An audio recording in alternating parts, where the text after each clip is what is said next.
आज से मैं अपना नया सफ़र शुरू कर रही हूँ। 30 डेज़ इस्तिग़फ़ार चैलेंज ये सिर्फ़ तस्बीह घुमाना नहीं है, ये अपनी ज़िंदगी की पूरी पिक्चर को रीसेट करना है। तो क्या आप लोग भी अपनी तकदीर बदलने के लिए तैयार हैं? अस्सलाम वालेकुम वरहमतुल्लाहि वबरकातुहू। वेलकम टू रूहानी सफ़र। आज मैं आपसे वो बातें करने आई हूँ जो यकीन करें हमें अपने आप से भी करने के लिए डर लगता है। आपको कभी फील नहीं होता कि आप थक नहीं गए? किस्मत का रोना रोते रोते या फिर बंद दरवाजे पर दस्तक देते देते, लोगों को सफाइयाँ देते देते। कभी तन्हाई में सोचा है हम इतनी मेहनत करते हैं, इतनी भागदौड़ करते हैं, फिर भी वो सुकून, वो बरकत, वो खुशी हमें कहीं नहीं मिलती। क्यों नहीं मिलती? जिसके हम ख्वाब देखते हैं। क्या कभी महसूस हुआ है आपको कि आपके सीने पर एक बोझ हो, वो बोझ जिसका कोई नाम नहीं है और वो वज़न नहीं है, लेकिन वो बोझ आपको खुलकर सांस नहीं लेने देता।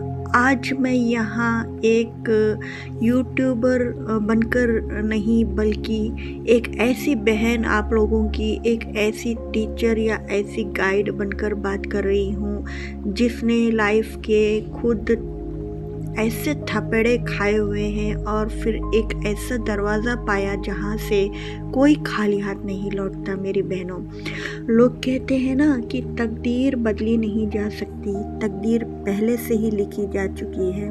मैं कहती हूँ हाँ, लिखी जा चुकी है, लेकिन उसे बदलने की ताकत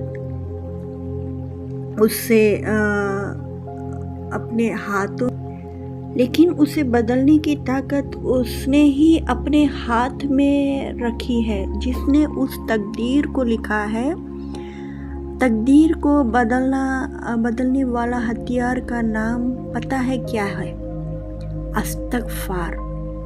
हाँ, इस्तिग़फ़ार। आज मेरी इस वीडियो में 30 डेज़ इस्तिग़फ़ार चैलेंज के बारे में मैंने बताया है। अगर आप अपनी बिगड़ी हुई तकदीर बदलना चाहते हैं, अगर आप अपनी ज़िंदगी बदलना चाहते हैं, अपनी बिगड़ी हुई ज़िंदगी को ठीक करना चाहते हैं, अपने हालात ठीक करना चाहते हैं, जो भी आपकी डिमांड है इस लाइफ में, आप अपनी उस डिमांड को पूरी करना चाहते हैं, तो फिर इस 30 डेज़ इस्तिग़फ़ार को एक्सेप्ट कीजिए। सबकी लाइफ में कुछ ना कुछ प्रॉब्लम्स हैं। किसी को जॉब की प्रॉब्लम, किसी को रिलेशनशिप की, किसी को लव नहीं मिलता, किसी को रेस्पेक्ट नहीं मिलती, और हम समझ लेते हैं कि शायद ये हमारी किस्मत में लिखा हुआ है। वो जैसे हम ज़्यादातर अक्सर कहते हैं ना कि हमारी किस्मत ही ख़राब है, लेकिन सच बताओ, हमारी बरकतों और हमारी दरमियान में एक दीवार खड़ी होती है। वो दीवार हमारे गुनाहों की दीवार खड़ी होती है, जिसको हम कभी देखते ही नहीं, जिसको हम कभी अहमियत ही नहीं देते। इस्तिग़फ़ार असल में है क्या? लोग समझते हैं कि हमने गुनाह कर लिया तो बस इस्तिग़फ़ार पढ़ लिया, अस्तग़फ़िरुल्लाह की तस्बीह पढ़ लिया, शुरू कर देते हैं पढ़ना सुबह शाम लगातार इस्तिग़फ़ार। गुनाह पे गुनाह किए जा रहे हैं, लेकिन इस्तिग़फ़ार की तस्बीह किए जा रहे हैं। ऐसा बिल्कुल नहीं है। बल्कि इस्तिग़फ़ार अल्लाह को मनाने का और उससे लाड जताने का तरीका होता है।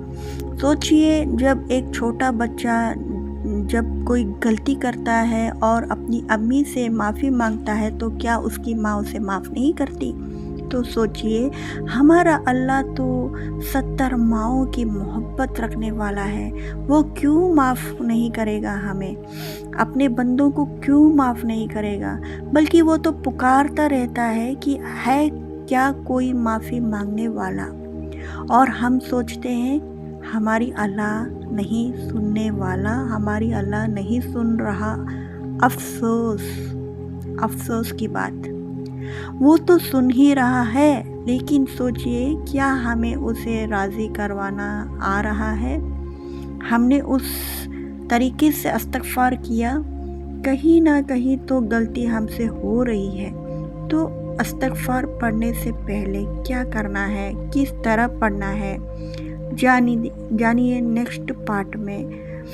Thank you everyone. Please like subscribe करना ना भूलिए। आपका हमारा चैनल रूहानी सफ़र। अल्लाह हाफ़िज़।